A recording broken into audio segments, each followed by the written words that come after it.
안녕하십니까, 책돌입니다. 오늘 소개해드릴 책은 관계의 내공입니다. 지은이는 유세미, 출판사는 비즈니스 북스입니다. 저자 소개를 간단하게 하겠습니다. 유세미, 12만 구독자의 열렬한 지지를 받는 소통 리더십 전문가이다. 서울에서 태어나 한국외국어대학교를 졸업했다. 삼성물산과 애경그룹에서 25년간 재직했으며 유통업계 유리천장을 부수고 애경그룹 최초의 여성 임원이 되었다. 인생을 잘 살아가는 방법에는 여러 가지가 있지만 그중 가장 크게 꼽을 만한 것은 나를 에워싼 사람들과의 행복한 관계이다. 사랑하는 가족과 부딪혀봐야 괴롭다. 어차피 평생 봐야 할 관계이기 때문이다. 매일 만나는 직장 상사나 동료도 마찬가지다. 일은 아무리 힘들어도 상관없는데 저 인간 보는 게 괴롭다. 이렇게 말하는 직장인이 많이 있다. 다양한 상황에서의 관계 기술을 제대로 운영해야 내 인생이 편하다. 그렇게 하기 위해서는 많은 관계에 도전하는 용기를 내야 한다.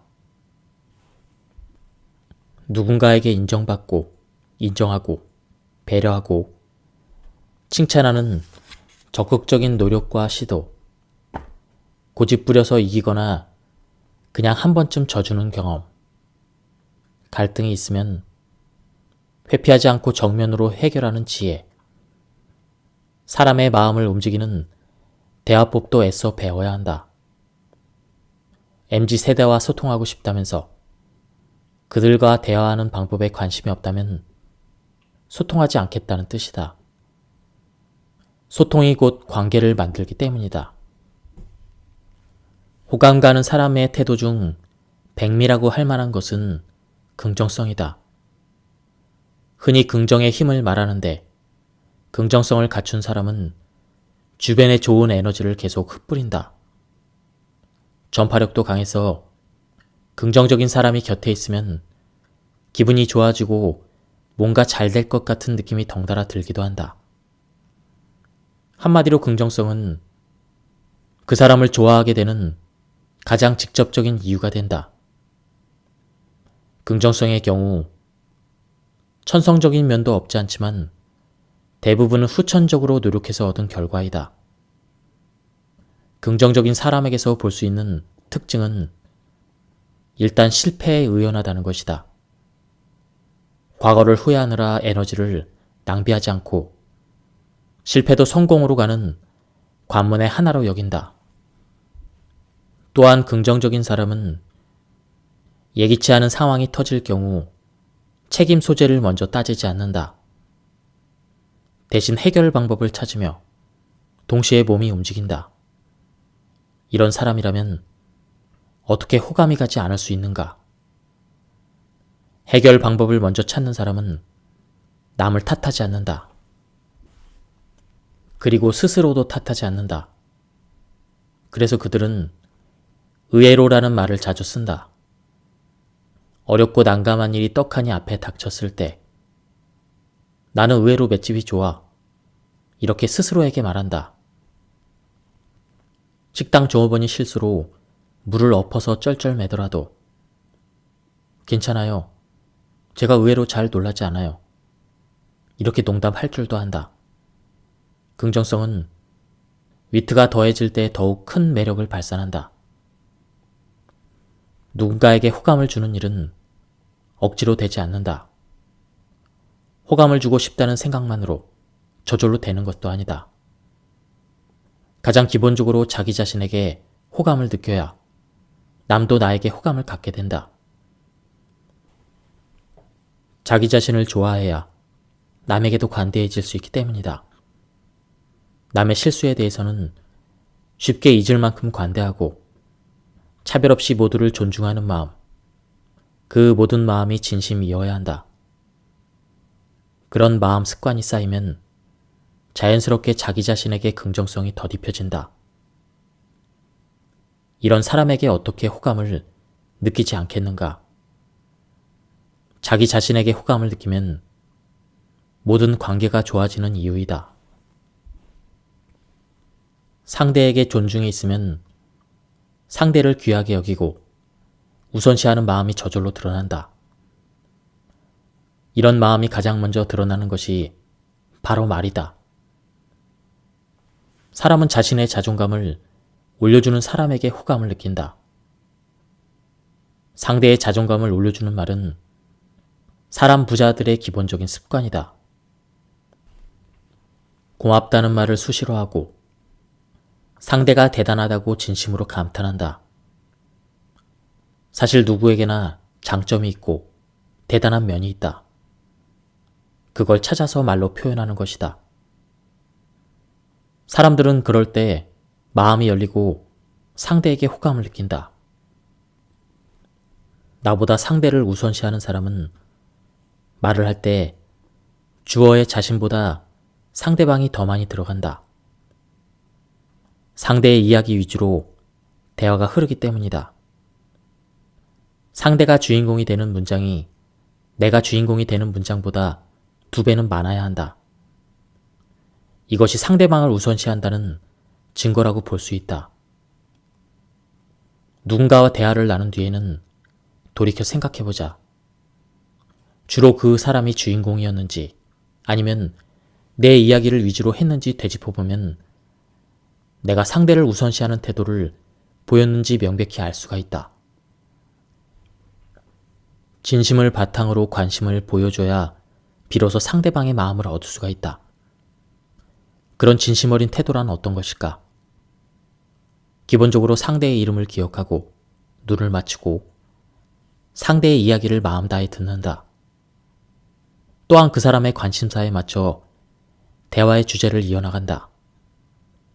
상대를 진심으로 생각한다면 상대의 관심사를 저절로 알게 된다. 아이가 태어난 지 얼마 안 된 지인에게는 아이가 몇 개월인지, 걷는지, 뛰는지, 옹알이는 시작했는지 물어봐야 상대의 관심에 초점을 제대로 맞추는 것이다. 상대의 관심사에 열성적으로 화제를 맞추는 것이 사람 부자들의 공통점이다. 결국 모든 것이 태도의 문제이다. 상대의 마음을 제멋대로 해석해서 넘겨짚지 않고 그 마음을 귀하게 여기는 태도, 그리고 관심을 담은 그 말투가 당신을 사람 부자로 만들어줄 것이다. 누구든지 좋은 사람들을 곁에 많이 두고 싶어 한다. 그러면서도 인생의 힘이 되어줄 진정한 관계를 가꾸어 나가는데 제대로 마음을 쏟아 노력하는 사람은 드물다. 피상적인 인간관계에 머물기만 할 뿐 진정한 의미의 사람 부자가 되는 것에 서툴기 때문이다. 그러나 단지 눈앞에 있는 사람에게 관심을 가지고 대하는 것만으로도 사람 부자가 되는 길은 시작된다. 지금 상황이 어땠든 간에 일단 내 마음의 여유를 강제로라도 만들어보자. 마음의 여유도 습관이다. 없으면 있는 척이라도 하자. 그러면 거짓말처럼 여유가 마음속에 점점 들어선다. 진심과 여유가 있을 때 비로소 남을 귀하게 우선시하는 마음을 전할 수가 있다.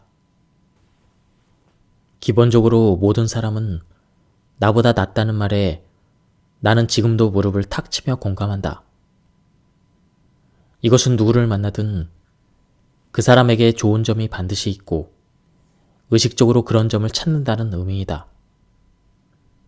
내가 여유가 없을수록 그런 부분이 눈에 들어오지 않기 때문에 의도적인 노력이 필요하다.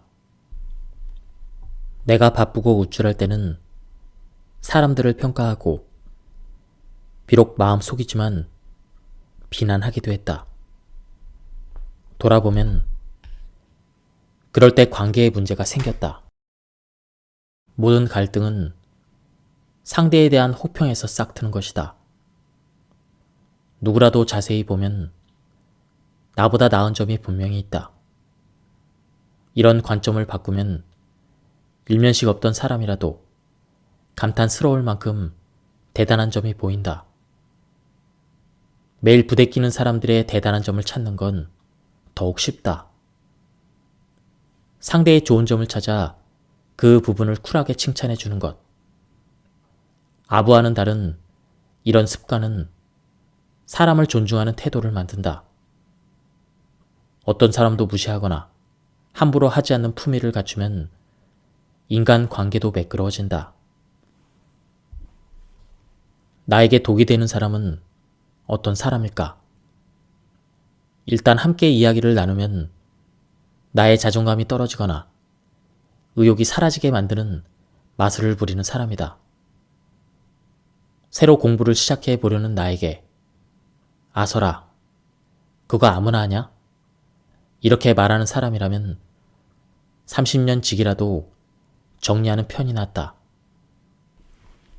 인생은 한 방이야를 외치며 일확천금을 꿈꾸는 사람이 있다면 최대한 신속하게 그의 곁을 떠나야 한다. 만나기만 하면 눈물 콧물 짜며 한나절 신세 한탄을 해서 기분을 쏙 빼놓고는 정작 내가 찾으면 무심한 친구 역시 내 에너지를 빼앗아 가기만 하기 때문에 정리 대상이다. 오래 알던 사람을 딱 잘라 정리하는 것이 꺼림칙하다면 마음속으로 거리를 두는 것에서 시작하면 된다. 좋은 관계를 부지런히 맺기에도 인생은 짧다. 독이 되는 인간관계를 벗어버리겠다는 원칙이 나를 돕는다. 하늘도 스스로 돕는 자를 돕는다고 하지 않던가. 다음은 화가 날 때 지혜롭게 대처하는 방안입니다. 일단 멈춤. 누구나 화를 참을 수 없는 포인트가 있다. 집에서나 밖에서나 문제를 의논하고자 하는데 변명만 늘어놓는 상대를 보면 우라가 치민다. 그러나 화가 치솟는 순간 무조건 일단 멈추는 것은 매우 유익하다. 그 자리에서 아무 말 없이 그저 멈춰 있거나 화가 난 현장을 떠나서 주위를 환기하는 것이 도움이 된다. 차를 마시거나 손을 씻거나 잠시 주변을 걷다 보면 감정의 소용돌이가 가라앉는다는 것을 느낄 수가 있다. 퇴근길에 들른 마트에서 유난히 불친절한 직원, 지시한 일에 대한 불손한 변명을 해대는 후배, 몇 번이나 부탁했으나 늘 일정을 어기는 거래업체. 생각할수록 화가 나지만 한 발 물러나 보면 그리 중요한 일은 아니다.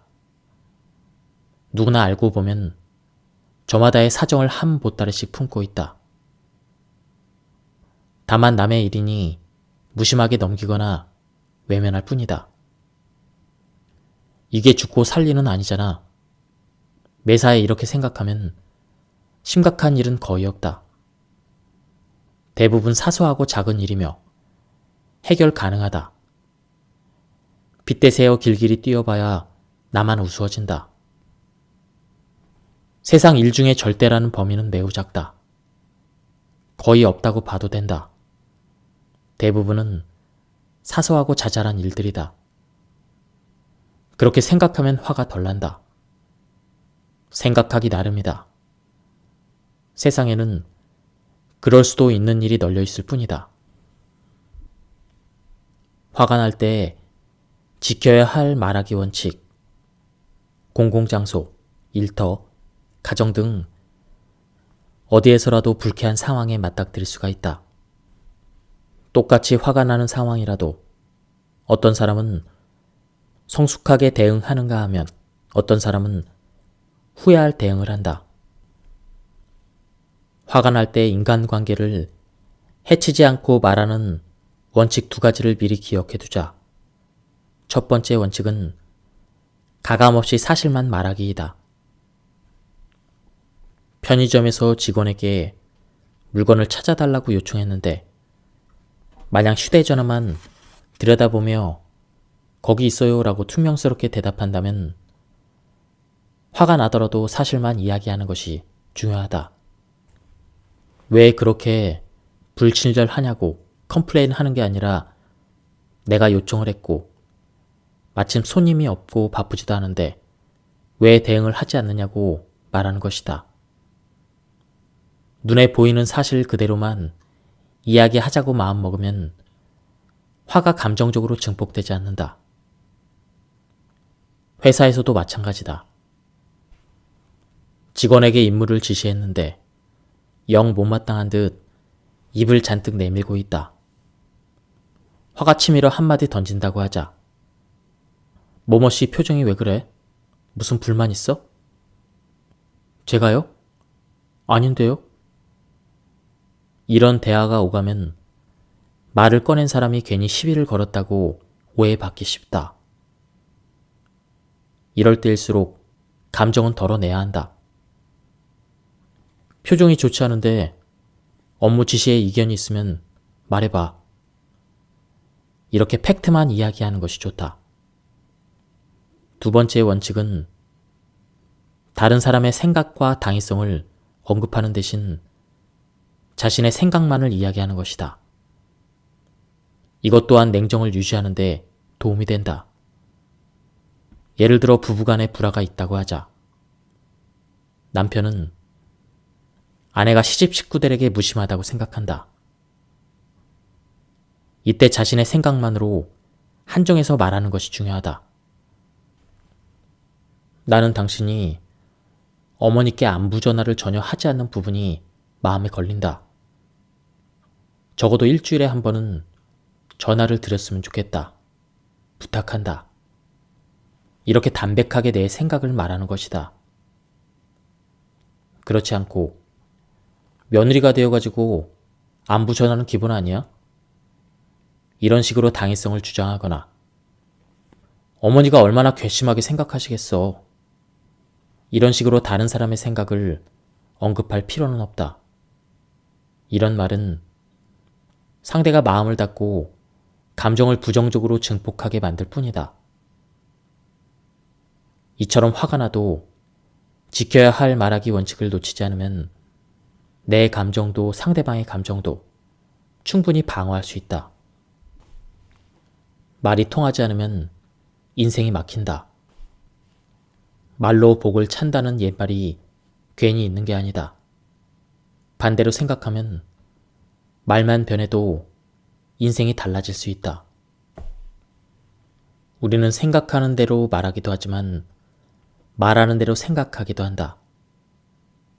마음에 없는 말이라도 의식적으로 계속하다 보면 생각이 정말 그렇게 바뀌는 것이다. 이렇게 생각이 바뀌면 행동이 바뀌고 그러면 인생이 바뀌는 것이다. 세상을 살아가며 쓰던 말 습관을 바꿔 인생을 바꿀 수 있다면 이처럼 다행인 일도 없을 것이다. 말로 인생을 변하게 하려면 그야말로 에너지가 넘치는 말로 일상을 채워야 한다. 다음과 같은 말들을 일부러라도 자주 해보자. 감사합니다. 덕분입니다. 아주 기본 중에 기본이다. 특히 배우자 때문에 화나는 일이 부지기수인 사람이라면 이 말을 적극 활용해야 한다. 남편이 주야창창 술 마시고 늦게 들어오는 걸 봐줄 수가 없는 지경이 되었을 때 특히 써먹어야 한다. 그 기 바라보며 이렇게 말하는 것이다. 당신이 건강해서 고마워. 매일 성실하게 돈 벌어줘서 고마워. 모든 게 당신 덕분이야. 주말에 종일 리모컨을 쥐고 소파와 혼연일체가 되어 있는 남편 때문에 속이 터진다 싶을 때도 잔소리를 꾹 참고 이렇게 말한다. 주말에 욕실 청소해줘서 고마워. 나 역시 남편에게는 절대 부정적인 소리를 하지 않기로 결심한 지 오래되었다. 부정적인 말이 튀어나올 것 같으면 아예 입을 다문다. 꼴도 보기 싫은 직장 상사나 만나기만 하면 속을 긁어대는 누군가에게도 마찬가지다. 오랜만에 집에 오신 시어머니가 멀쩡한 아들 얼굴을 트집잡아 아범 얼굴은 왜 이렇게 야였니? 이렇게 혀를 차더라도 무슨 말씀이세요? 몸무게가 4kg이나 늘었거든요? 맞는 옷도 없어요. 이렇게 말하지 말자. 제가 신경 더 쓸게요. 그런데 어머니, 지난번에 김치 보내주신 것 너무 맛있었어요. 감사합니다. 이렇게 무조건 고맙다는 말로 마무리하면 관계가 나빠지지 않는다. 그것이 인생을 변하게 하는 한 가지 요소가 된다. 스스로 성장하면 멘탈도 강해진다. 성숙함과 긍정으로 멘탈을 기초부터 탄탄히 성장시켰다면 이제 이것을 자신의 능력으로 완성해야 한다. 멘탈이 약하다는 것은 믿을 구석이 없다는 표현으로도 바꿔볼 수 있다. 스스로를 믿을 만하다고 생각하면 멘탈은 자연스럽게 강해진다. 믿을 만한 나를 만들기 위해서는 끊임없는 자기 성장만이 답이다. 아이들은 스스로 크기도 하지만 주변 어른들도 애정을 가지고 아이의 성장을 돕는다. 그러나 이미 멀쩡하게 사회생활을 하는 어른들의 성장에 관심을 갖는 사람은 드물다. 그러므로 스스로 자신의 성장에 집중하고 노력하는 사람만이 커나갈 수 있다. 그래서 지속적으로 자기 성장을 이뤄내는 일이 어려운 것이다. 그럼에도 꾸준히 자기 성장을 해나가는 사람은 성장만큼이나 멘탈이 튼튼해진다. 성장에 초점을 맞추면 자신감이 돈방 상승하기 때문이다. 성장의 방법은 개인마다 다양하므로 자신의 성장 계획을 짜보는 것도 좋다. 산만해서 30분을 가만히 앉아있지 못하는 사람은 집중력을 키우는 훈련을, 체력이 약해서 회사 업무조차 허덕이는 사람은 운동을, 말 습관이 나빠서 대인 관계에 악영향을 끼친다면 말하기 훈련을 할 수 있다. 이런 식으로 자신의 약점을 보완해가며 느끼는 성취감은 멘탈을 튼튼하게 하는 가장 좋은 방법이라고 할 수 있다. 누군가와 관계를 맺는다는 것은 언제든지 그 관계로 인해 상처받을 수 있다는 것을 의미한다. 어떤 이들은 상처가 두려워서 관계 자체를 주저하기도 한다. 그러나 관계로 인한 크고 작은 상처에도 흔들리지 않기 위해서는 일상의 멘탈을 스스로 튼튼하게 돌보는 것이 중요하다. 성숙하게 마음의 기초를 쌓고 그 위에 긍정의 힘을 얹자. 이에 더해 스스로의 약점을 보완해가며 끊임없는 자기 성장의 노력으로 완성하는 멘탈 관리는 나를 사랑하고 나와 연결된 관계를 빛나게 하는 최적의 방법이다. 감정 폭력으로부터 나 자신을 지켜라. 직장 상사나 동료의 험담을 하지 않고 신뢰 이미지를 무기 삼아 최선을 다하더라도 자신이 원치 않는 상황 때문에 마음의 상처를 입는 경우도 많다. 감정 폭력을 휘두르는 소위 또라이들은 어느 조직이나 일정 비율 이상 있는 것이 현실이다. 그래서 견고한 관계를 유지하기 위한 고급 기술 중 하나가 감정 폭력으로부터 내 마음을 지키는 것이다. 이를 위해서는 평소에 지속적인 셀프 트레이닝이 필요하다. 마음을 지키려면 마음의 근육이 튼튼해야 되는데 몸처럼 마음도 하루아침에 근육이 만들어지진 않는다. 내 마음을 지키는 생각을 딱 하나만 고르자면 회사는 회사일 뿐이라는 것이다. 이것은 엄연한 사실이다. 나보다 직장에서 권력을 가진 사람이 나를 휘두른다고 느낄 때 그것을 멈출 수 있는 가장 강력한 명제이기도 하다. 직장에서 만난 사람은 각자의 목적을 위해 일시적으로 함께하는 관계이다. 신뢰와 협력도 일을 잘하기 위한 수단일 뿐이다. 직장 사람들은 가족이나 친구처럼 서로의 인생에 영향을 주고받는 사이가 아님을 알아야 한다. 특히 일로 만난 그 누구라도 내 인생에 부정적인 영향을 주지 못한다는 기준을 항상 마음에 두고 있다면 감정 폭력으로부터 스스로를 보호할 수 있다. 누군가에게 만만해 보이지 않는 가장 기본 조건을 한 가지 고르라면 그것은 바로 말이다. 우물거리거나 말을 정확하게 하지 않으면 만만하게 봐도 된다고 허락해주는 꼴이다. 보통 애매하게 말하는 사람들의 특징은 자신감이 없다는 것이다. 스스로 자신감이 없으니 어중간하게 모호하게 끝을 흐리며 자신도 무슨 뜻인지 정확히 모르는 말을 한다. 이렇게 하면 약한 사람으로 보여 상대방으로 하여금 공격해도 반격이 없을 것이라는 확신을 주게 된다. 정확하게 말하는 기본기 중 하나는 일단 결론부터 정확하게 말하는 것이다. 예를 들어 생활용품을 취급하는 A 브랜드에서 강남에 새로 매장을 오픈했다. 갑자기 폭주한 손님들 때문에 특정 상품이 품절되어 고객 클레임이 회사 홈페이지에 올라오는 그런 상황이다. 이런 상황을 직장 상사한테 보고할 때 어떻게 해야 할까? 팀장님, 오늘 오픈한 매장에서 손님이 너무 많아서요. 직원들이 열심히 하기는 하는데요.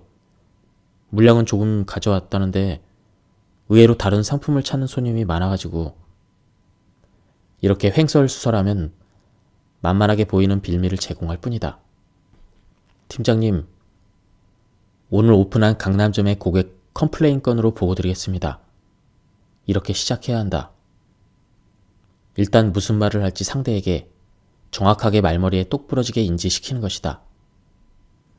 또한 자신이 무슨 이야기를 어떻게 해야 할지 머릿속으로 정리하거나 간단히 메모를 해서 논리적으로 군더더기 없이 이야기하는 사람은 절대 남이 만만히 볼 수 없다.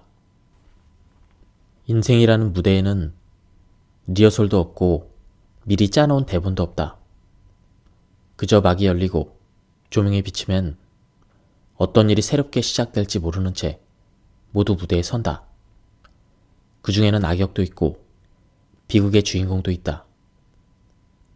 나는 다양한 인생의 무대에서 어떤 역할을 맡았는가? 사사건건 나를 괴롭히고 부당하게 대우하는 못된 역할들을 부지기수로 만나고 있진 않는가? 누군가 때문에 괴로울 때 그들이 못된 역할을 충실히 하고 있는 것으로 받아들이면 상처로부터 꽤 자유로워질 수 있다. 타인은 내 마음 같지 않다거나 인생은 온갖 역할이 만나고 헤어지기를 반복하는 무대라는 사실을 제대로 이해하면 세상을 보는 관점이 다양해진다. 누가 누구보다 못나고 틀렸고가 아니라 대부분의 경우는 그저 좀 다르군, 흥미롭군, 이렇게 느긋한 마음이 생긴다. 그런 마음이 중심에 버티고 서면 웬만한 남의 말과 행동에는 휘둘리지 않을 수 있다.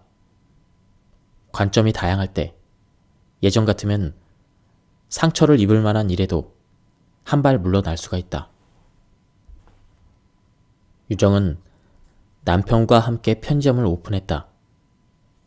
변두리 구멍가게 정도의 작은 규모지만 전 재산을 쏟아부었다고 할 만큼 큰 모험이었다. 문제는 시댁에서 제사나 생일 같은 행사가 있을 때마다 한바탕 전쟁을 치른다는 것이다.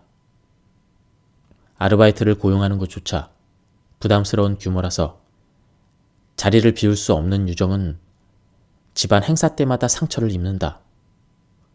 시어머니는 아르바이트에게 맡겨놓으면 되지 매번 날카롭게 쏘아붙이고 시누이들도 못마땅한 한숨으로 한마디씩 거둔다.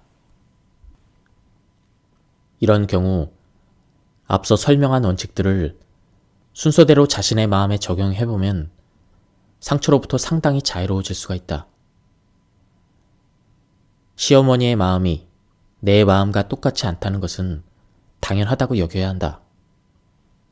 혹시 아는가? 자신이 그 입장이 되었을 때 시어머니보다 더 서운해할지, 그 자리에 가보지 않고서는 모른다는 말도 다시 한번 떠올린다. 그리고 인생의 많은 역할에 대해서 생각해본다. 내 인생의 조연으로 출연하는 시어머니와 시누이들, 그들은 그런 캐릭터의 역할을 소화해내고 있다. 시어머니를 부추기는 시누이들은 무대 위에서 그런 역할을 충실하게 해내고 있을 뿐이다. 모두 다른 역할이다. 여기까지 마음이 진전했다면 이미 다양한 관점을 가지고 바라보는 일은 쉽다. 저렇게 화가 나니까 일부러 상처 주는 말도 할 수 있겠군. 그들 입장에서는 그럴 수도 있지. 그들의 관점과 나의 관점을 넘나드는 일이 수월해지면 마음의 탄력성도 좋아진다. 상처에서 자유로워지는 것은 자신의 노력으로 가능하다. 결국 자신을 바라보는 긍정적인 결심만이 이런 노력을 가능하게 한다. 우리는 손가락 끝만 다쳐도 약을 바르고 밴드를 동여매지 않는가? 나 여기 다쳐서 아프다고 다른 이들에게 보여주기까지 한다. 그런데 마음의 상처는 주로 숨기기에 급급하다. 안 그런 척한다. 약도 바르지 않는다. 그래서 상처는 더 심해진다. 상대의 주장보다는 내 판단이 옳다. 나에게 이런 상담을 해온 사람이 있었다. 이 여성은 남편과 함께 작은 가게를 운영하는데 주말을 항상 시댁에서 보내야 한다고 했다. 토요일 점심에 방문해서 일요일 저녁까지 먹고 나서야 집에 돌아오는 일상이 힘들어지자 아내는 주말에 더 이상 시댁에 가고 싶지 않다고 했는데 이 때문에 부부싸움은 물론이고 사방에 모욕적인 비난을 들었다. 상담 중에 안타까웠던 것은 그 여성은 자신의 생각이 아닌 그들의 주장을 옳다는 것으로 받아들이고 고민한다는 점이었다. 무례한 사람들은 늘 자신의 주장이 옳다고 강요한다. 그리고 당하는 사람은 상대가 나보다 힘이 있다고 판단될 때는 상대의 말이 맞다고 받아들이는 경우가 많다. 경력 사원이면 이 정도는 기본 아닌가? 이런 소리를 상사에게 들으면 경력 사원의 기준은 저것인가 보다. 이렇게 받아들인다. 이런 생각을 하게 되어 더욱 무차별적으로 당하는 경우도 있다. 그러나 자신이 정한 기준을 강요하고 상대를 조종하려는 무례한 사람들에게 휘둘릴 필요가 없다. 더군다나 그게 팩트가 아니라면 벌벌 떨 일이 아니다. 무례하게 농담하거나 비난하는 사람을 의연하게 대하기 위해서는 그의 말에 대한 내 판단 기준을 적용해 봐야 한다. 그리고 내가 옳고 그의 말이 억지라면 당당하게 자신이 틀렸다고 말해줘야 한다. 만만해 보이는 지름길은 횡설수설하는 것이다. 그리고 때와 장소를 가리지 못하고 눈치 없이 말하는 것이다. 무례한 사람은 이런 틈을 놓치지 않는다. 얼쑤 좋구나 하고 바로 공격할 수 있다. 그래서 결론이 뭐야? 이런 소리가 나오게 두서없이 말하는 사람. 심각한 문제를 의논하는 자리에서 실없는 농담을 하는 사람. 이런 사람들 또한 공격당하기 쉽다. 가장 중요한 것은 자신을 지킬 만큼 실력을 갖추는 것이다. 사실 이것이 무례한 사람을 가장 적극적으로 방어하는 방법이다. 맡겨진 업무를 제대로 못하는 직장인, 가족에 대한 기본적인 책임감조차 결여된 가장, 자신의 분야의 전문성도 정보도 없는 그런 사람은 허술해 보인다. 그런 자신의 모습 때문에 타인의 무례함에 노출된다면 약도 없다. 인복이 없어서 못된 인간들이 주변에 넘쳐나는 것이 아니라 내 실력이 없어서 수많은 공격에 시달리고 있는 것은 아닌지 생각해 볼 필요가 있다. 무례한 사람에게 흔들리거나 휘둘리지 않고 싶어서 괜찮은 척 연기를 한다 한들 상대는 속아 넘어가지 않는다. 예의 없는 사람에게 인정받지 않아도 그만이라는 의연한 마음, 나의 판단이나 생각에 집중하려는 노력, 결국 내가 실력을 갖춰야 무례한 사람을 제지할 수 있는 마음이 우아하고 여유 있는 태도를 만든다. 지금까지 이 책에 대한 리뷰를 모두 마쳤습니다. 이 책은 인간관계와 화술, 그리고 우리가 살아가면서 겪게 되는 크고 작은 갈등을 해결할 수 있는 많은 해법을 제공해주는 책이었습니다. 제가 요약 발췌해서 읽었기 때문에 맥락이 많이 끊겼습니다. 한번 책을 구해서 읽어보실 것을 추천드립니다. 여기서 리뷰를 마치도록 하겠습니다. 감사합니다. 안녕하십니까, 책돌입니다. 오늘 소개해드릴 책은 관계의 내공입니다. 지은이는 유세미, 출판사는 비즈니스 북스입니다. 저자 소개를 간단하게 하겠습니다. 유세미, 12만 구독자의 열렬한 지지를 받는 소통 리더십 전문가이다. 서울에서 태어나 한국외국어대학교를 졸업했다. 삼성물산과 애경그룹에서 25년간 재직했으며 유통업계 유리천장을 부수고 애경그룹 최초의 여성 임원이 되었다. 인생을 잘 살아가는 방법에는 여러 가지가 있지만 그중 가장 크게 꼽을 만한 것은 나를 에워싼 사람들과의 행복한 관계이다. 사랑하는 가족과 부딪혀봐야 괴롭다. 어차피 평생 봐야 할 관계이기 때문이다. 매일 만나는 직장 상사나 동료도 마찬가지다. 일은 아무리 힘들어도 상관없는데 저 인간 보는 게 괴롭다. 이렇게 말하는 직장인이 많이 있다. 다양한 상황에서의 관계 기술을 제대로 운영해야 내 인생이 편하다. 그렇게 하기 위해서는 많은 관계에 도전하는 용기를 내야 한다. 누군가에게 인정받고, 인정하고, 배려하고, 칭찬하는 적극적인 노력과 시도, 고집부려서 이기거나 그냥 한 번쯤 져주는 경험, 갈등이 있으면 회피하지 않고 정면으로 해결하는 지혜, 사람의 마음을 움직이는 대화법도 애써 배워야 한다. MZ세대와 소통하고 싶다면서 그들과 대화하는 방법에 관심이 없다면 소통하지 않겠다는 뜻이다. 소통이 곧 관계를 만들기 때문이다. 호감 가는 사람의 태도 중 백미라고 할 만한 것은 긍정성이다. 흔히 긍정의 힘을 말하는데 긍정성을 갖춘 사람은 주변에 좋은 에너지를 계속 흩뿌린다. 전파력도 강해서 긍정적인 사람이 곁에 있으면 기분이 좋아지고 뭔가 잘 될 것 같은 느낌이 덩달아 들기도 한다. 한마디로 긍정성은 그 사람을 좋아하게 되는 가장 직접적인 이유가 된다.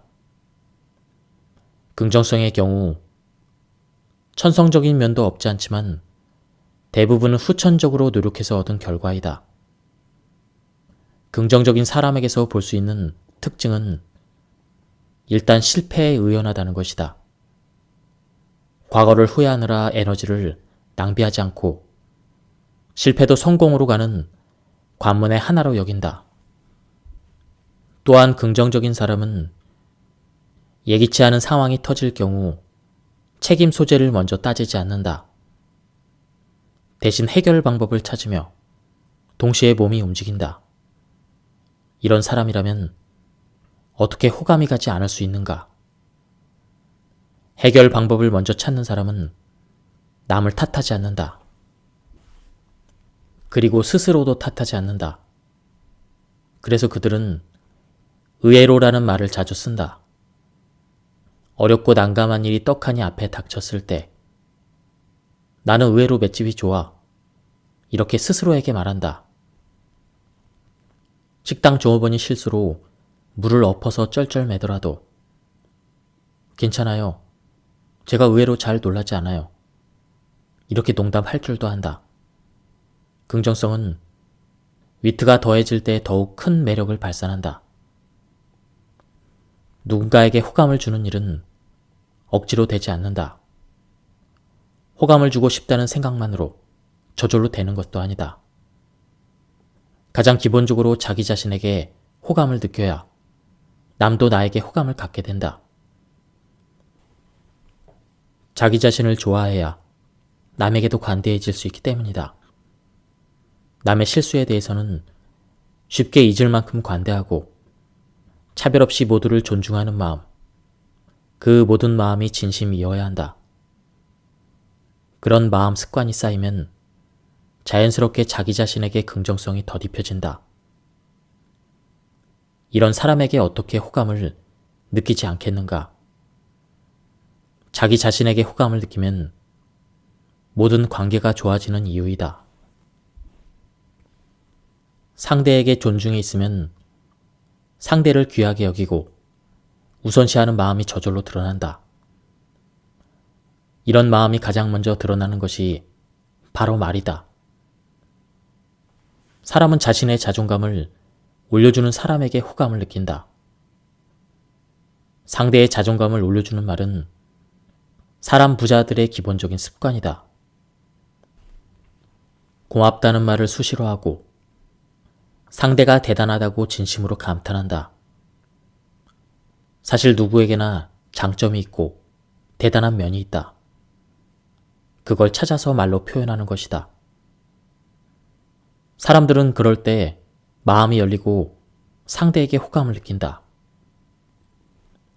나보다 상대를 우선시하는 사람은 말을 할 때 주어의 자신보다 상대방이 더 많이 들어간다. 상대의 이야기 위주로 대화가 흐르기 때문이다. 상대가 주인공이 되는 문장이 내가 주인공이 되는 문장보다 2배는 많아야 한다. 이것이 상대방을 우선시한다는 증거라고 볼 수 있다. 누군가와 대화를 나눈 뒤에는 돌이켜 생각해보자. 주로 그 사람이 주인공이었는지 아니면 내 이야기를 위주로 했는지 되짚어보면 내가 상대를 우선시하는 태도를 보였는지 명백히 알 수가 있다. 진심을 바탕으로 관심을 보여줘야 비로소 상대방의 마음을 얻을 수가 있다. 그런 진심 어린 태도란 어떤 것일까? 기본적으로 상대의 이름을 기억하고 눈을 맞추고 상대의 이야기를 마음 다해 듣는다. 또한 그 사람의 관심사에 맞춰 대화의 주제를 이어나간다. 상대를 진심으로 생각한다면 상대의 관심사를 저절로 알게 된다. 아이가 태어난 지 얼마 안 된 지인에게는 아이가 몇 개월인지, 걷는지, 뛰는지, 옹알이는 시작했는지 물어봐야 상대의 관심에 초점을 제대로 맞추는 것이다. 상대의 관심사에 열성적으로 화제를 맞추는 것이 사람 부자들의 공통점이다. 결국 모든 것이 태도의 문제이다.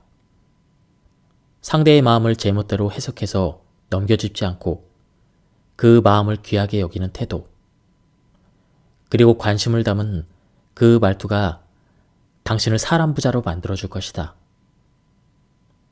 누구든지 좋은 사람들을 곁에 많이 두고 싶어 한다. 그러면서도 인생의 힘이 되어줄 진정한 관계를 가꾸어 나가는데 제대로 마음을 쏟아 노력하는 사람은 드물다. 피상적인 인간관계에 머물기만 할 뿐 진정한 의미의 사람 부자가 되는 것에 서툴기 때문이다. 그러나 단지 눈앞에 있는 사람에게 관심을 가지고 대하는 것만으로도 사람 부자가 되는 길은 시작된다. 지금 상황이 어땠든 간에 일단 내 마음의 여유를 강제로라도 만들어보자. 마음의 여유도 습관이다. 없으면 있는 척이라도 하자. 그러면 거짓말처럼 여유가 마음속에 점점 들어선다.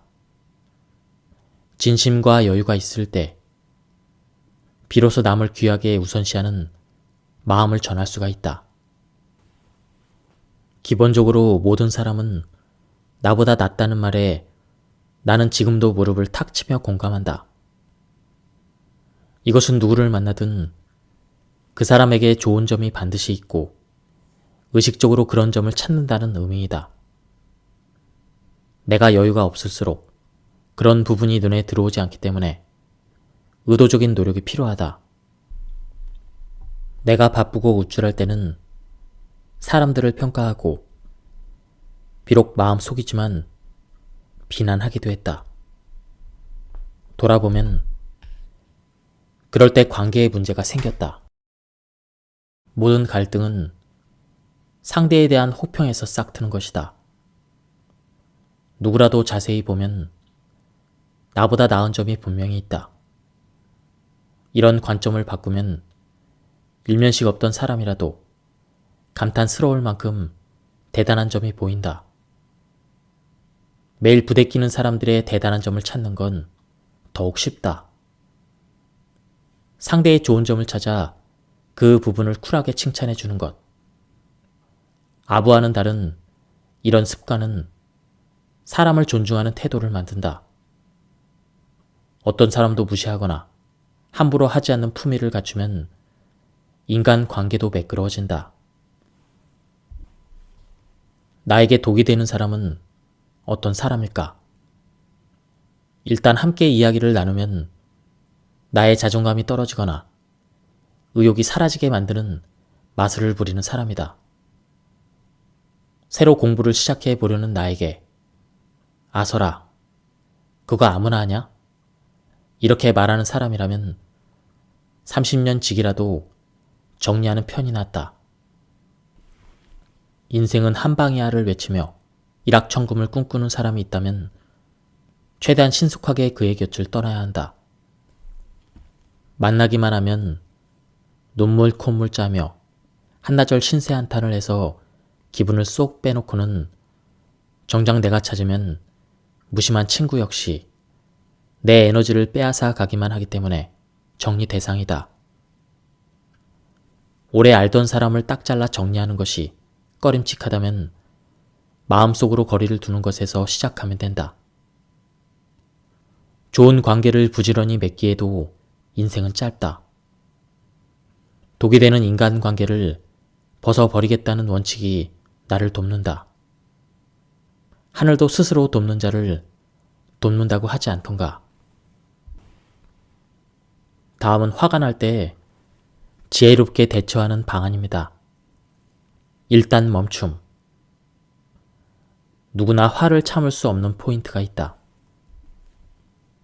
집에서나 밖에서나 문제를 의논하고자 하는데 변명만 늘어놓는 상대를 보면 우라가 치민다.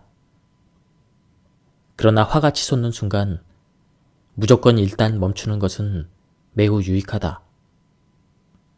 그 자리에서 아무 말 없이 그저 멈춰 있거나 화가 난 현장을 떠나서 주위를 환기하는 것이 도움이 된다. 차를 마시거나 손을 씻거나 잠시 주변을 걷다 보면 감정의 소용돌이가 가라앉는다는 것을 느낄 수가 있다. 퇴근길에 들른 마트에서 유난히 불친절한 직원, 지시한 일에 대한 불손한 변명을 해대는 후배, 몇 번이나 부탁했으나 늘 일정을 어기는 거래업체. 생각할수록 화가 나지만 한 발 물러나 보면 그리 중요한 일은 아니다. 누구나 알고 보면 저마다의 사정을 한 보따리씩 품고 있다. 다만 남의 일이니 무심하게 넘기거나 외면할 뿐이다. 이게 죽고 살 일은 아니잖아. 매사에 이렇게 생각하면 심각한 일은 거의 없다. 대부분 사소하고 작은 일이며 해결 가능하다. 빗대 세어 길길이 뛰어봐야 나만 우스워진다. 세상 일 중에 절대라는 범위는 매우 작다. 거의 없다고 봐도 된다. 대부분은 사소하고 자잘한 일들이다. 그렇게 생각하면 화가 덜 난다. 생각하기 나름이다. 세상에는 그럴 수도 있는 일이 널려 있을 뿐이다.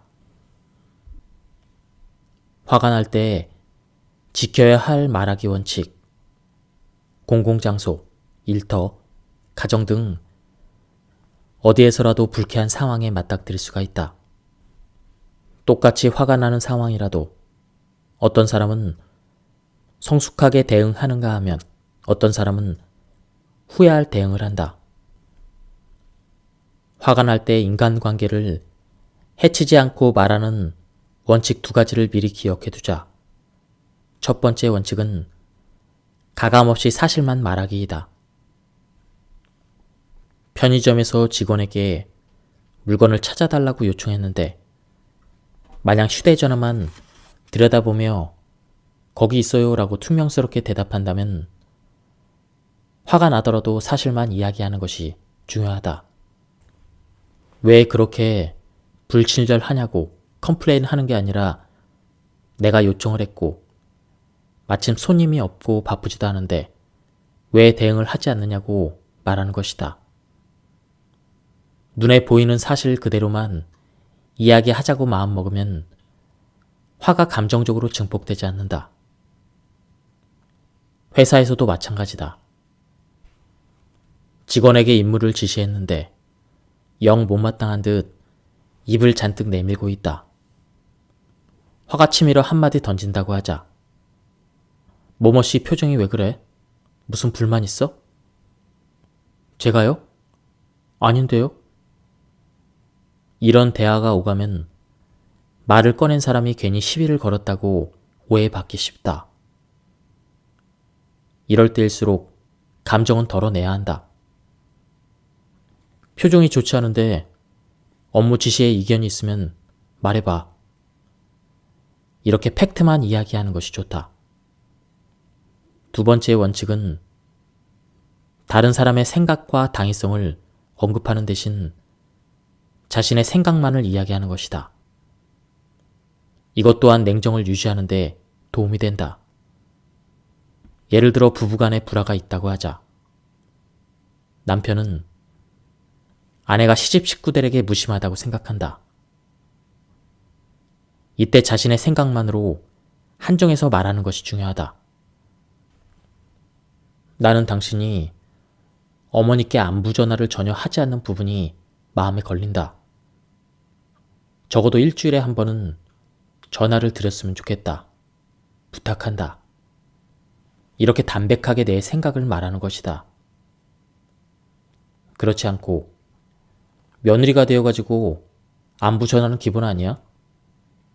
이런 식으로 당위성을 주장하거나 어머니가 얼마나 괘씸하게 생각하시겠어. 이런 식으로 다른 사람의 생각을 언급할 필요는 없다. 이런 말은 상대가 마음을 닫고 감정을 부정적으로 증폭하게 만들 뿐이다. 이처럼 화가 나도 지켜야 할 말하기 원칙을 놓치지 않으면 내 감정도 상대방의 감정도 충분히 방어할 수 있다. 말이 통하지 않으면 인생이 막힌다. 말로 복을 찬다는 옛말이 괜히 있는 게 아니다. 반대로 생각하면 말만 변해도 인생이 달라질 수 있다. 우리는 생각하는 대로 말하기도 하지만 말하는 대로 생각하기도 한다. 마음에 없는 말이라도 의식적으로 계속하다 보면 생각이 정말 그렇게 바뀌는 것이다. 이렇게 생각이 바뀌면 행동이 바뀌고 그러면 인생이 바뀌는 것이다. 세상을 살아가며 쓰던 말 습관을 바꿔 인생을 바꿀 수 있다면 이처럼 다행인 일도 없을 것이다. 말로 인생을 변하게 하려면 그야말로 에너지가 넘치는 말로 일상을 채워야 한다. 다음과 같은 말들을 일부러라도 자주 해보자. 감사합니다. 덕분입니다. 아주 기본 중에 기본이다. 특히 배우자 때문에 화나는 일이 부지기수인 사람이라면 이 말을 적극 활용해야 한다. 남편이 주야창창 술 마시고 늦게 들어오는 걸 봐줄 수가 없는 지경이 되었을 때 특히 써먹어야 한다. 그 기 바라보며 이렇게 말하는 것이다. 당신이 건강해서 고마워. 매일 성실하게 돈 벌어줘서 고마워. 모든 게 당신 덕분이야. 주말에 종일 리모컨을 쥐고 소파와 혼연일체가 되어 있는 남편 때문에 속이 터진다 싶을 때도 잔소리를 꾹 참고 이렇게 말한다. 주말에 욕실 청소해줘서 고마워. 나 역시 남편에게는 절대 부정적인 소리를 하지 않기로 결심한 지 오래되었다. 부정적인 말이 튀어나올 것 같으면 아예 입을 다문다. 꼴도 보기 싫은 직장 상사나 만나기만 하면 속을 긁어대는 누군가에게도 마찬가지다. 오랜만에 집에 오신 시어머니가 멀쩡한 아들 얼굴을 트집잡아 아범 얼굴은 왜 이렇게 야였니? 이렇게 혀를 차더라도 무슨 말씀이세요? 몸무게가 4kg이나 늘었거든요? 맞는 옷도 없어요. 이렇게 말하지 말자. 제가 신경 더 쓸게요. 그런데 어머니, 지난번에 김치 보내주신 것 너무 맛있었어요. 감사합니다. 이렇게 무조건 고맙다는 말로 마무리하면 관계가 나빠지지 않는다. 그것이 인생을 변하게 하는 한 가지 요소가 된다. 스스로 성장하면 멘탈도 강해진다. 성숙함과 긍정으로 멘탈을 기초부터 탄탄히 성장시켰다면 이제 이것을 자신의 능력으로 완성해야 한다. 멘탈이 약하다는 것은 믿을 구석이 없다는 표현으로도 바꿔볼 수 있다. 스스로를 믿을 만하다고 생각하면 멘탈은 자연스럽게 강해진다. 믿을 만한 나를 만들기 위해서는 끊임없는 자기 성장만이 답이다. 아이들은 스스로 크기도 하지만 주변 어른들도 애정을 가지고 아이의 성장을 돕는다. 그러나 이미 멀쩡하게 사회생활을 하는 어른들의 성장에 관심을 갖는 사람은 드물다. 그러므로 스스로 자신의 성장에 집중하고 노력하는 사람만이 커나갈 수 있다. 그래서 지속적으로 자기 성장을 이뤄내는 일이 어려운 것이다. 그럼에도 꾸준히 자기 성장을 해나가는 사람은 성장만큼이나 멘탈이 튼튼해진다. 성장에 초점을 맞추면 자신감이 돈방 상승하기 때문이다. 성장의 방법은 개인마다 다양하므로 자신의 성장 계획을 짜보는 것도 좋다. 산만해서 30분을 가만히 앉아있지 못하는 사람은 집중력을 키우는 훈련을, 체력이 약해서 회사 업무조차 허덕이는 사람은 운동을, 말 습관이 나빠서 대인 관계에 악영향을 끼친다면 말하기 훈련을 할 수 있다. 이런 식으로 자신의 약점을 보완해가며 느끼는 성취감은 멘탈을 튼튼하게 하는 가장 좋은 방법이라고 할 수 있다.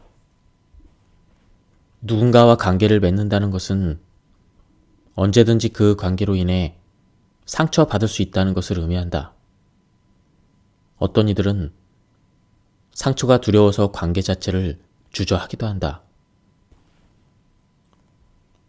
그러나 관계로 인한 크고 작은 상처에도 흔들리지 않기 위해서는 일상의 멘탈을 스스로 튼튼하게 돌보는 것이 중요하다.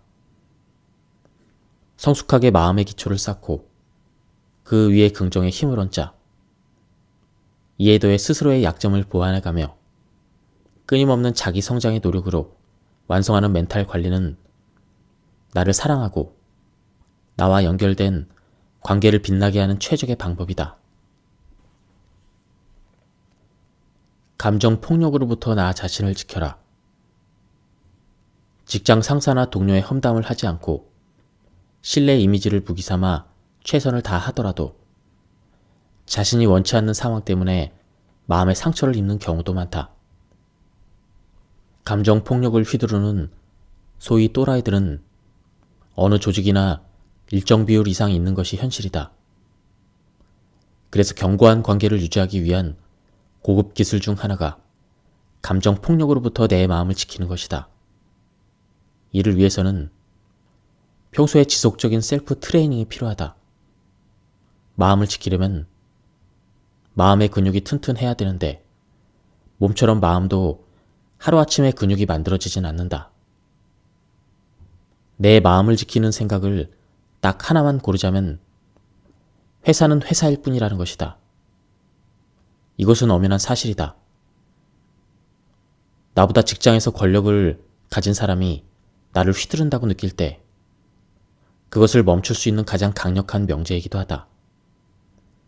직장에서 만난 사람은 각자의 목적을 위해 일시적으로 함께하는 관계이다. 신뢰와 협력도 일을 잘하기 위한 수단일 뿐이다. 직장 사람들은 가족이나 친구처럼 서로의 인생에 영향을 주고받는 사이가 아님을 알아야 한다.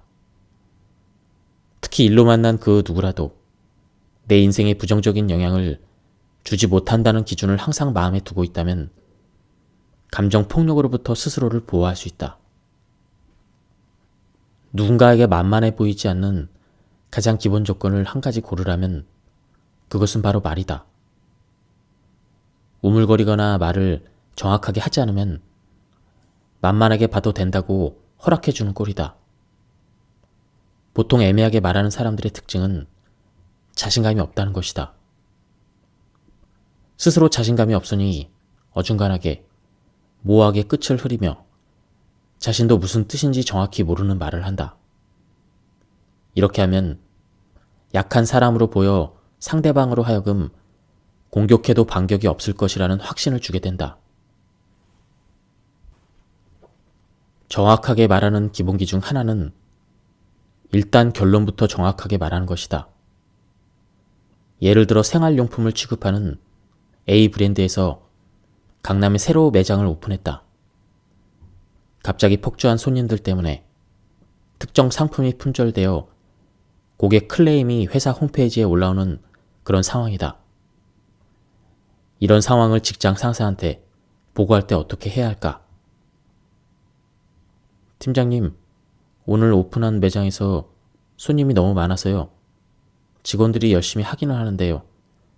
물량은 조금 가져왔다는데 의외로 다른 상품을 찾는 손님이 많아가지고 이렇게 횡설수설하면 만만하게 보이는 빌미를 제공할 뿐이다. 팀장님, 오늘 오픈한 강남점의 고객 컴플레인 건으로 보고드리겠습니다. 이렇게 시작해야 한다. 일단 무슨 말을 할지 상대에게 정확하게 말머리에 똑부러지게 인지시키는 것이다. 또한 자신이 무슨 이야기를 어떻게 해야 할지 머릿속으로 정리하거나 간단히 메모를 해서 논리적으로 군더더기 없이 이야기하는 사람은 절대 남이 만만히 볼 수 없다. 인생이라는 무대에는 리허설도 없고 미리 짜놓은 대본도 없다. 그저 막이 열리고 조명이 비치면 어떤 일이 새롭게 시작될지 모르는 채 모두 무대에 선다. 그 중에는 악역도 있고 비극의 주인공도 있다. 나는 다양한 인생의 무대에서 어떤 역할을 맡았는가? 사사건건 나를 괴롭히고 부당하게 대우하는 못된 역할들을 부지기수로 만나고 있진 않는가? 누군가 때문에 괴로울 때 그들이 못된 역할을 충실히 하고 있는 것으로 받아들이면 상처로부터 꽤 자유로워질 수 있다. 타인은 내 마음 같지 않다거나 인생은 온갖 역할이 만나고 헤어지기를 반복하는 무대라는 사실을 제대로 이해하면 세상을 보는 관점이 다양해진다. 누가 누구보다 못나고 틀렸고가 아니라 대부분의 경우는 그저 좀 다르군, 흥미롭군, 이렇게 느긋한 마음이 생긴다. 그런 마음이 중심에 버티고 서면 웬만한 남의 말과 행동에는 휘둘리지 않을 수 있다. 관점이 다양할 때 예전 같으면 상처를 입을 만한 일에도 한 발 물러날 수가 있다. 유정은 남편과 함께 편의점을 오픈했다. 변두리 구멍가게 정도의 작은 규모지만 전 재산을 쏟아부었다고 할 만큼 큰 모험이었다. 문제는 시댁에서 제사나 생일 같은 행사가 있을 때마다 한바탕 전쟁을 치른다는 것이다. 아르바이트를 고용하는 것조차 부담스러운 규모라서 자리를 비울 수 없는 유정은 집안 행사 때마다 상처를 입는다. 시어머니는 아르바이트에게 맡겨놓으면 되지 매번 날카롭게 쏘아붙이고 시누이들도 못마땅한 한숨으로 한마디씩 거둔다. 이런 경우 앞서 설명한 원칙들을 순서대로 자신의 마음에 적용해보면 상처로부터 상당히 자유로워질 수가 있다. 시어머니의 마음이 내 마음과 똑같지 않다는 것은 당연하다고 여겨야 한다. 혹시 아는가? 자신이 그 입장이 되었을 때 시어머니보다 더 서운해할지. 그 자리에 가보지 않고서는 모른다는 말도 다시 한번 떠올린다. 그리고 인생의 많은 역할에 대해서 생각해본다. 내 인생의 조연으로 출연하는 시어머니와 시누이들, 그들은 그런 캐릭터의 역할을 소화해내고 있다. 시어머니를 부추기는 시누이들은 무대 위에서 그런 역할을 충실하게 해내고 있을 뿐이다. 모두 다른 역할이다. 여기까지 마음이 진전했다면 이미 다양한 관점을 가지고 바라보는 일은 쉽다. 저렇게 화가 나니까 일부러 상처 주는 말도 할 수 있겠군. 그들 입장에서는 그럴 수도 있지. 그들의 관점과 나의 관점을 넘나드는 일이 수월해지면 마음의 탄력성도 좋아진다. 상처에서 자유로워지는 것은 자신의 노력으로 가능하다. 결국 자신을 바라보는 긍정적인 결심만이 이런 노력을 가능하게 한다. 우리는 손가락 끝만 다쳐도 약을 바르고 밴드를 동여매지 않는가? 나 여기 다쳐서 아프다고 다른 이들에게 보여주기까지 한다. 그런데 마음의 상처는 주로 숨기기에 급급하다. 안 그런 척한다. 약도 바르지 않는다. 그래서 상처는 더 심해진다. 상대의 주장보다는 내 판단이 옳다. 나에게 이런 상담을 해온 사람이 있었다. 이 여성은 남편과 함께 작은 가게를 운영하는데 주말을 항상 시댁에서 보내야 한다고 했다. 토요일 점심에 방문해서 일요일 저녁까지 먹고 나서야 집에 돌아오는 일상이 힘들어지자 아내는 주말에 더 이상 시댁에 가고 싶지 않다고 했는데 이 때문에 부부싸움은 물론이고 사방의 모욕적인 비난을 들었다. 상담 중에 안타까웠던 것은 그 여성은 자신의 생각이 아닌 그들의 주장을 옳다는 것으로 받아들이고 고민한다는 점이었다. 무례한 사람들은 늘 자신의 주장이 옳다고 강요한다. 그리고 당하는 사람은 상대가 나보다 힘이 있다고 판단될 때는 상대의 말이 맞다고 받아들이는 경우가 많다. 경력 사원이면 이 정도는 기본 아닌가? 이런 소리를 상사에게 들으면 경력 사원의 기준은 저것인가 보다. 이렇게 받아들인다. 이런 생각을 하게 되어 더욱 무차별적으로 당하는 경우도 있다. 그러나 자신이 정한 기준을 강요하고 상대를 조종하려는 무례한 사람들에게 휘둘릴 필요가 없다. 더군다나 그게 팩트가 아니라면 벌벌 떨 일이 아니다. 무례하게 농담하거나 비난하는 사람을 의연하게 대하기 위해서는 그의 말에 대한 내 판단 기준을 적용해 봐야 한다. 그리고 내가 옳고 그의 말이 억지라면 당당하게 자신이 틀렸다고 말해줘야 한다. 만만해 보이는 지름길은 횡설수설하는 것이다. 그리고 때와 장소를 가리지 못하고 눈치 없이 말하는 것이다. 무례한 사람은 이런 틈을 놓치지 않는다. 얼쑤 좋구나 하고 바로 공격할 수 있다. 그래서 결론이 뭐야? 이런 소리가 나오게 두서없이 말하는 사람. 심각한 문제를 의논하는 자리에서 실없는 농담을 하는 사람. 이런 사람들 또한 공격당하기 쉽다. 가장 중요한 것은 자신을 지킬 만큼 실력을 갖추는 것이다. 사실 이것이 무례한 사람을 가장 적극적으로 방어하는 방법이다. 맡겨진 업무를 제대로 못하는 직장인, 가족에 대한 기본적인 책임감조차 결여된 가장, 자신의 분야의 전문성도 정보도 없는 그런 사람은 허술해 보인다. 그런 자신의 모습 때문에 타인의 무례함에 노출된다면 약도 없다.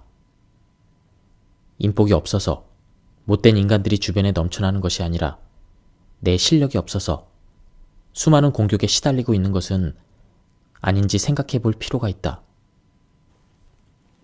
무례한 사람에게 흔들리거나 휘둘리지 않고 싶어서 괜찮은 척 연기를 한다 한들 상대는 속아 넘어가지 않는다. 예의 없는 사람에게 인정받지 않아도 그만이라는 의연한 마음, 나의 판단이나 생각에 집중하려는 노력, 결국 내가 실력을 갖춰야 무례한 사람을 제지할 수 있는 마음이 우아하고 여유 있는 태도를 만든다. 지금까지 이 책에 대한 리뷰를 모두 마쳤습니다. 이 책은 인간관계와 화술, 그리고 우리가 살아가면서 겪게 되는 크고 작은 갈등을 해결할 수 있는 많은 해법을 제공해 주는 책이었습니다. 제가 요약 발췌해서 읽었기 때문에 맥락이 많이 끊겼습니다. 한번 책을 구해서 읽어보실 것을 추천드립니다. 여기서 리뷰를 마치도록 하겠습니다. 감사합니다.